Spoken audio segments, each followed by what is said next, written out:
somebody was asking me about Mary Magdalene, right? What do you think about Mary Magdalene? Why do you say Mary Magdalene? I don't know. I was wondering about, because like that was one of the only women that I could think of. I don't know if that's like an actual answer though. It could be an actual answer. It's a possibility. So today what I'm trying to get you guys to think about is what is called metaphor in the Bible. In the Bible, a metaphor is something that represents something else, right? And so in the book of Proverbs, it talks about a woman, but the woman's not a real woman. She's not a person. She's walking out in the street, God bless you. She walks out in the street. She's selling herself. And she's finding young men on the corners who are attracted to her. Do you think that the Bible is telling this kind of story? It sounds like a, Showtime movie, right? Do you think that the Bible is telling that story when you read it? Do you find it strange that it's telling the story of a woman who's like a prostitute? Yeah. Yes. Yeah. And so one of the church fathers who speaks about this is St. Gregory of Nyssa. St. Gregory of Nyssa, he writes in his interpretation of the book of Song of Songs that the books of the wisdom of Solomon are threefold.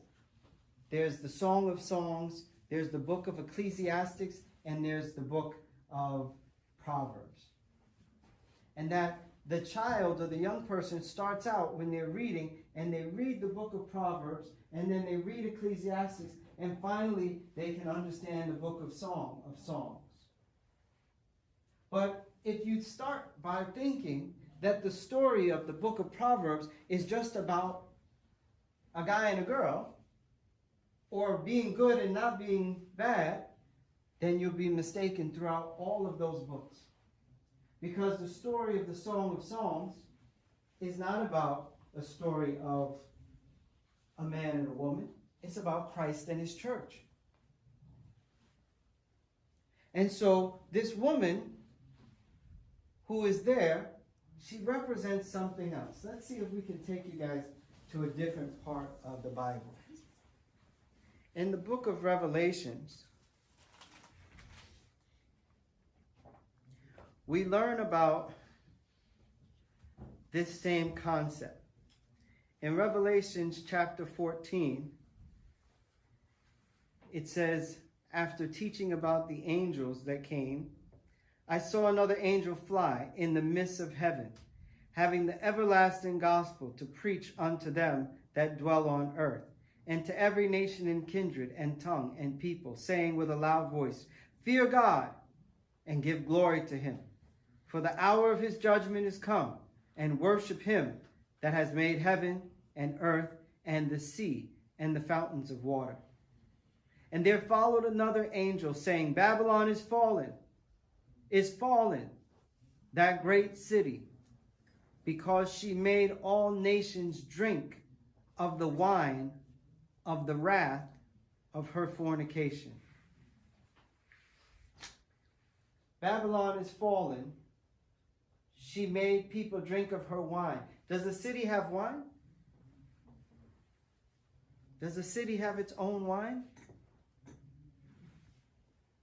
No. And it's not just regular wine, right? It's the wine of fornication, it says. Fornication is when people sleep together and they're not married. It's a sin against God. And so it goes on and it says, and the third angel followed them, saying with a loud voice, if any man worship the beast and his image, and receive his mark in his forehead or in his hand, the same shall drink of the wine of the wrath of God, which is poured out without mixture into the cup of his indignation. And he shall be tormented with fire and brimstone in the presence of the holy angels and in the presence of the Lamb. And the smoke of their torment ascends up forever and ever. And they have no rest day nor night, nor worship the beast, who worship the beast and his image, and whosoever receives the mark of his name. Here is the patience of the saints. Here are they that keep the commandments of God and the faith of Jesus. The woman that we learn about in Proverbs is an idea. She's not a real person. By the time we get to the book of Revelation, the woman is a city that teaches people to live a certain way. The woman in the book of Proverbs that the father is telling the son to stay away from is a culture. She is a way of life. She represents the way an entire group of people live. And why she prostitutes herself is because she sells herself to people. Just like TV sells ideas to you. Do you understand? What they were warning against was that there is a society that was coming up in which that society would sell itself to their children. You remember the Israelites, after they went into the promised land, they were told by God not to worship the gods of the people who they were surrounded by and that they would defeat, right? But then after a while, the angel of the Lord came in chapter 2 of Judges and said to them, you have betrayed what God told you. You worshipped the thing which God told you not to worship. Why was that? Because Babylon, in a sense, that city, the Canaanites, sold their ideas to them. They made their ideas look popular. Do you understand? They dressed it up and put makeup on it, made its hair nice, and made it look beautiful. And then the Israelites, they bought into it. They married these ideas. It's a metaphor. It's a poetic form of expressing to you what happens when the children of God are enticed, are attracted to the world and worldly things. It's dressed up and made to look beautiful. This teaching is teaching us an essential teaching about the devil and how he works. The devil does not try and scare you. The devil tries to attract you. The devil does not try to scare you. What does he try to do? He uses attraction to draw you in. The problem with spiritual life is that attraction comes in many different forms. If the devil does not try to scare you and tries to dress it up and makes it look nice for you, that means that he tries to make you think that you're doing a good thing when you're actually doing a bad thing. This is how the devil fights you. He makes you think that you're doing a good thing when you're actually doing a bad thing. Now, in the flesh, in our bodies, that might be physical attraction. You might be attracted to somebody and you touch them. That's the simplest level. But think about spiritual. That is more complicated. When the devil tries to make you think that you're doing a good spiritual thing and you actually do a bad thing. This is what we have to guard against all the time, because spiritual things are attractive to Christians, right? Spiritual things are attractive to people who go to church, aren't they?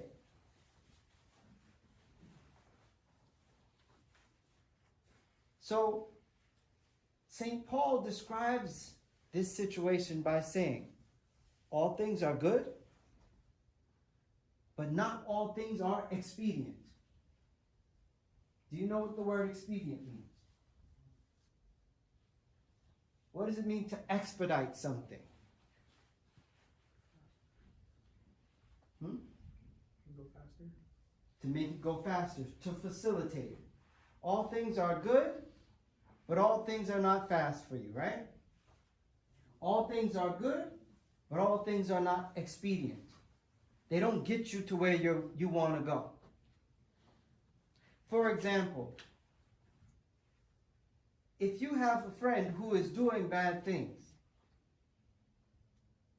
when you turn around and you correct that person and tell them you're doing bad things and you judge them, and then you say, oof, I don't like that person, I'm not going to be near that person.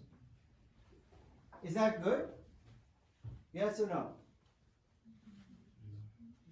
It's good. Bible says, stay away from people who do bad things, right? The question is it expedient? Does it get you close to God quickly?